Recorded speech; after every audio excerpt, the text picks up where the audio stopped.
बड़े बड़े film makers, music directors ये जानते थे कि अगर गीत रफ़ी साहब गा रहे हैं तो इससे उनकी सिचुएशन के साथ इंसाफ होगा, कैरेक्टर को और फिल्म को फ़ायदा होगा।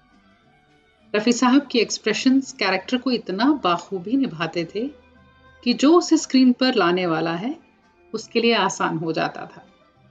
इसीलिए कई ऐसे एक्टर्स रहे हैं जो ये चाहते थे कि उनके गीत रफ़ी साहब ही गाएं, और उनमें से एक शम्मी कपूर साहब। हम जानते हैं जिस तरह से वो स्क्रीन पर खुद को गाने में इमेजिन कर रहे होते थे, उसे सच रफ़ी साहब ही कर सकते थे। म्यूजिक डायरेक्टर्स भी कुछ फेरबदल के लिए मान जाते, क्योंकि शम्मी कपूर एक बड़े स्टार थे। लेकिन एक गीत में ओपी नैयर साहब अड़ गए। बोले नहीं, गीत तो इसी तरह से होगा जो मैंने बनाया है। शम्मी कपूर कुछ नहीं कर पाए, लेकिन गीत वैसा ही रिकॉर्ड हुआ जैसा वो चाहते थे, रफ़ी साहब की वजह से। कैसे? बहुत दिलचस्प किस्सा है। आज कहानी फिल्मी पर सच्ची है। मैं ये बात तो आपने कई बार सुनी होगी कि अपने गीत की रिकॉर्डिंग के वक्त शम्मी कपूर वहां मौजूद होते थे, रफ़ी साहब से बात करते कि वो किस तरह से उस गाने को निभाने की सोच रहे हैं, और रफ़ी साहब हूबहू उन बातों को, उन एक्सप्रेशंस को अपनी आवाज में उतार देते।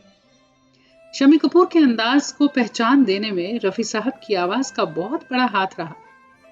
लेकिन ओपी नैयर साहब भी अपने काम करने के अंदाज के लिए खूब जाने जाते हैं।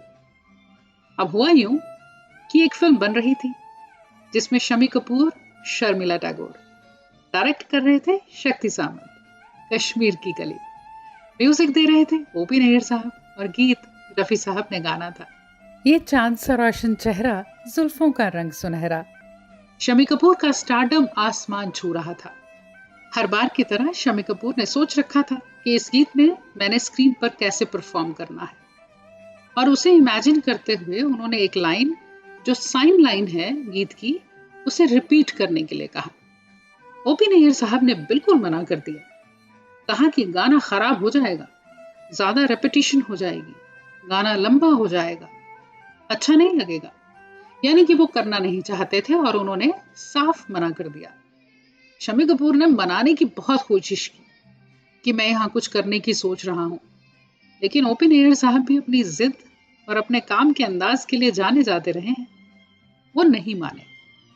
अब शम्मी कपूर रफ़ी साहब के पास गए। कहा कि रफ़ी साहब, मैं ऐसा चाहता हूँ, यहाँ मैं कुछ करने वाला हूँ स्क्रीन पर, और ये लाइन इस तरह रिपीट होगी तो क्रिसेंडो डेवलप होगा। क्रिसेंडो यानी कि धीरे धीरे लाउड होना, या म्यूजिक का वॉल्यूम जो है वो ग्रेजुअली बढ़ना।